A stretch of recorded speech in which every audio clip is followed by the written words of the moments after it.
Well, what you're looking at here is a P60. Just kidding. It's a P50 with a P60 cover. I measured it through the exhaust port.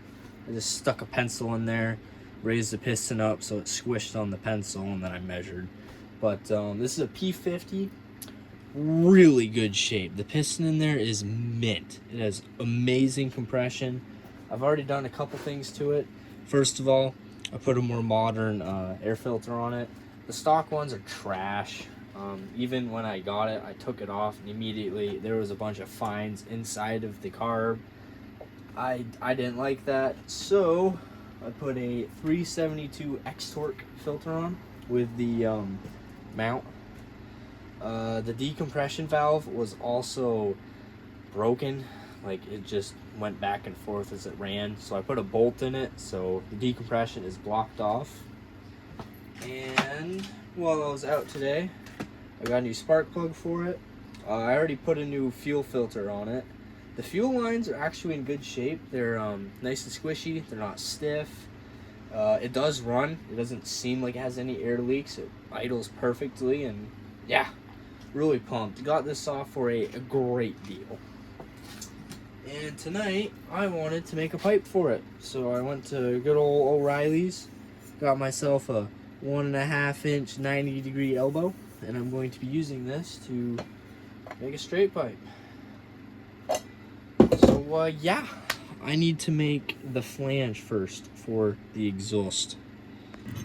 And I stole this piece from work, but as you can see, it's not flat at all. So I grabbed two. I think the other one's just missing in my cart. All right, I got the other piece. Let's see. Oh, much better. All right, we'll use this. Now, to mark it, just gonna get a 372 exhaust gasket and plop her on there.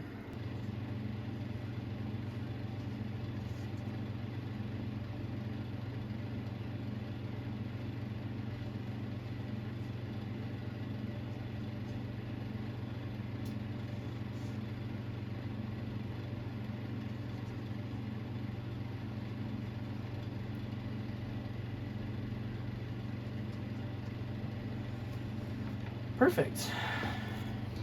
I don't really want to shrink the pipe to make it fit onto this gasket, so I'm just gonna make it a little bit wider on the sides so I have room to just put the pipe over it and weld it up. All right, now first things first, got ourselves a brand new drill bit. Just happened to be the right size I needed, so guess we're gonna open that bad chicken up.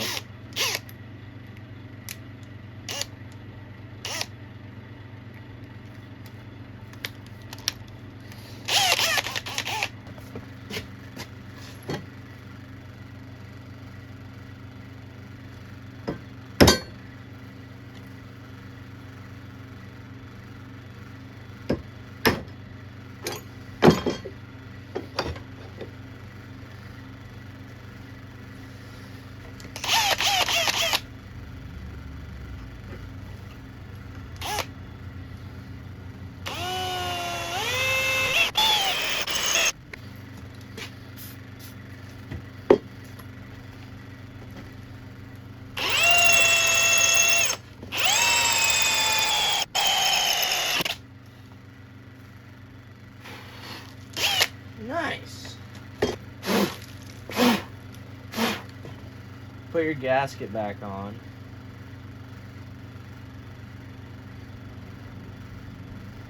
And make sure your hole is going to properly line up.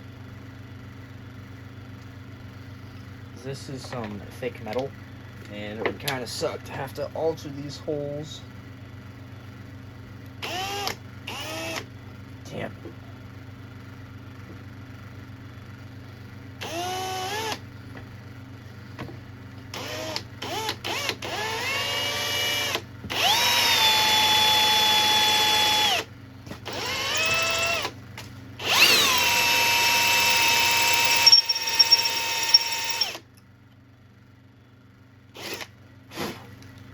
think I got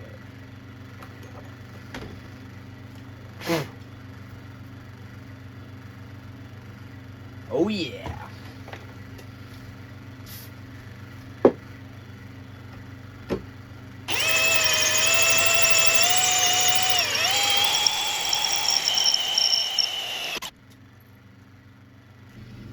Upon drilling, I figured out how to sharpen a drill bit. So as you can see, dull. It's not in reverse. That's reverse. This is forward. Obviously dull. Now, take my angle grinder. All right, it's freshly sharpened. As you can see. Oh, come on, son of a bitch.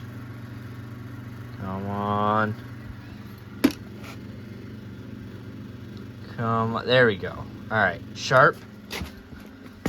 Clear off the wood. Check this out.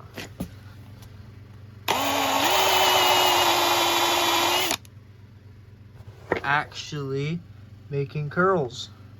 Dude, this camera is shit. Pretty cool. All right, so now got my 90-degree elbow. I'm gonna cut off these OD.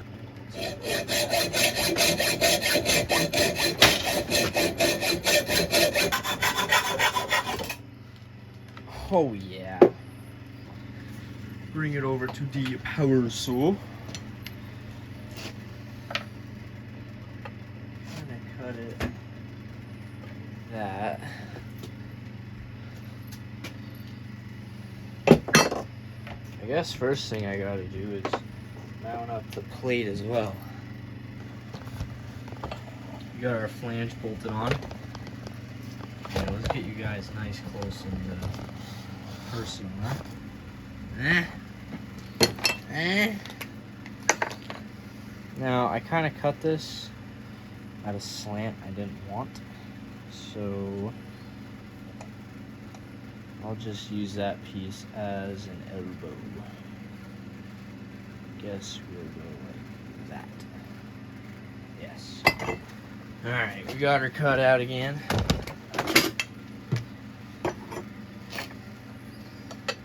Much better. Now,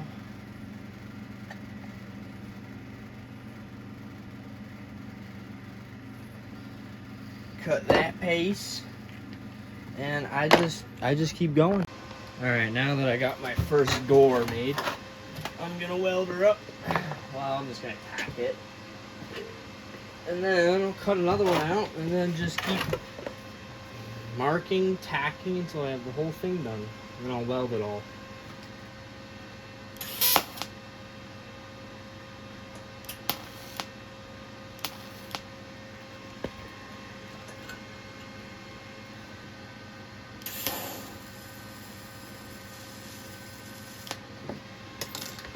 Well, got her all tacked up. So we got like a mini expansion chamber going on there.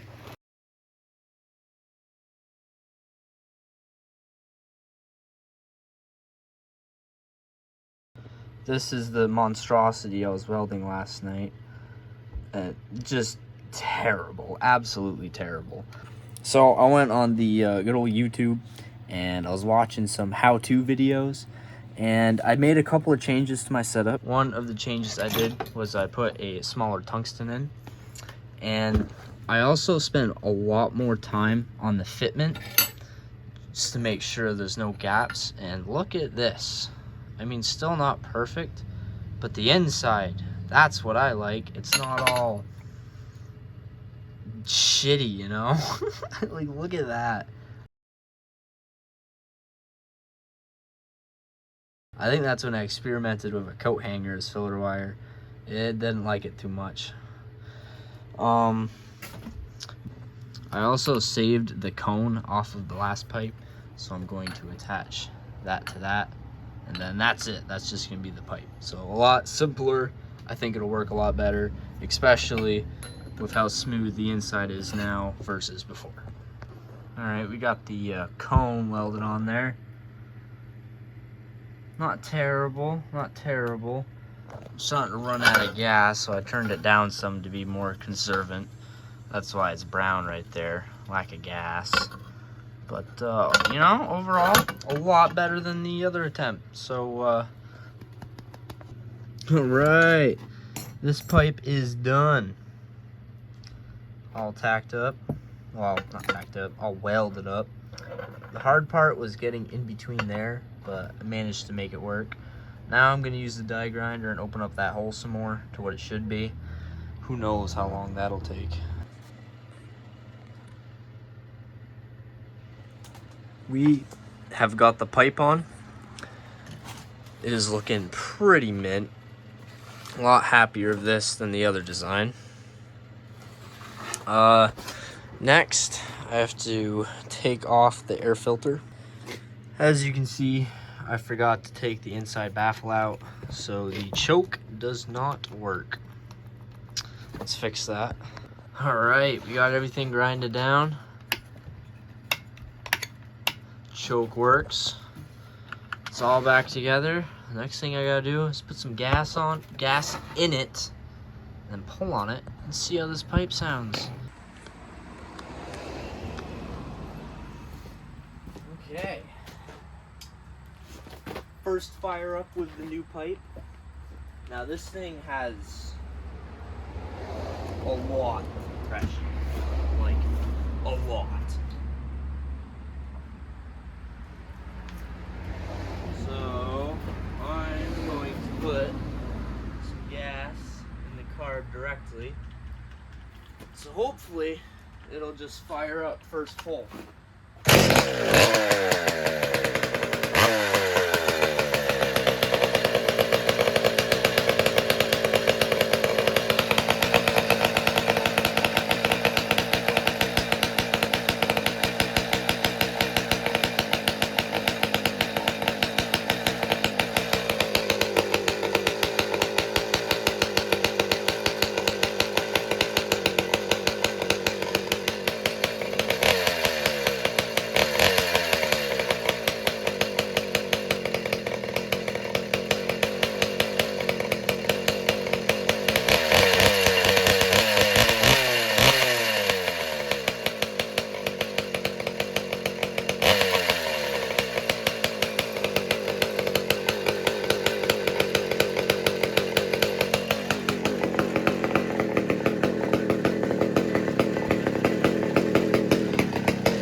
Bing bada bang. Well, this sucker runs good. The pipe is pretty good on it. I think I made a right decision making it shorter and with a smaller end compared to the first pipe I tested on it. A little bit more back pressure now, a little safer on the piston. Yeah, I might get a new carb kit for the carb because there's kind of a delay if you let it idle and just hold it. So I bet one of the screens is plugged, or just the fuel pump itself is a little stiff. And another thing I'd like to do is replace the clutch bearing, because the sprocket itself has a little bit of wiggle to it. I'm sure that's what I heard as it was running. I might get a way of just greasing it. That might stiffen it up a little bit, but I definitely want to address that before I put it in wood. But then again, this is more of a trophy saw.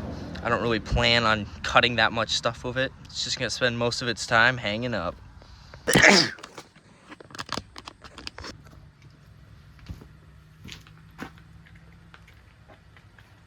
Let's get a restart on this.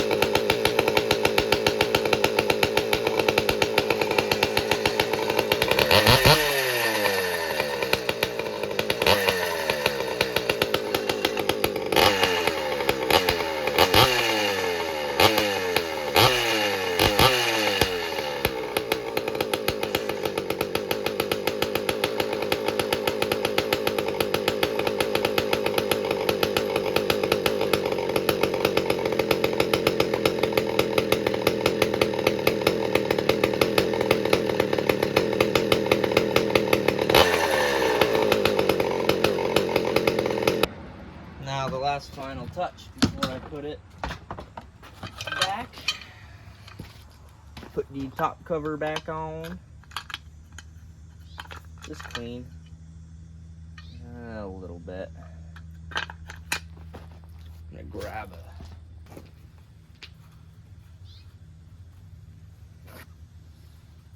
just so no fines get in there, like spider webs or any of that kind of stuff.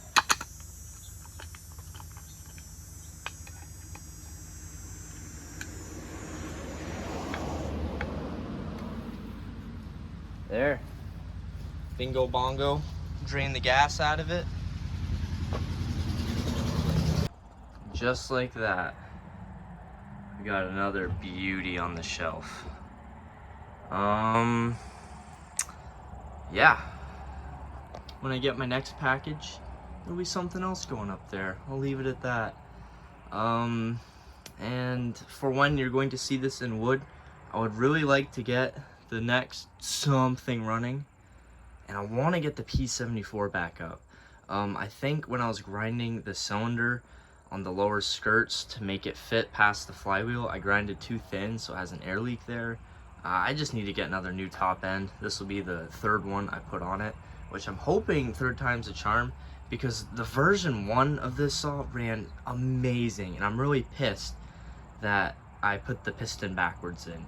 And I drilled the hole in the piston. If I did that all correct the first time, this saw would be probably still running extremely well. But yeah, that's the Pioneer shelf so far. Tune in next time, and maybe there'll be another one.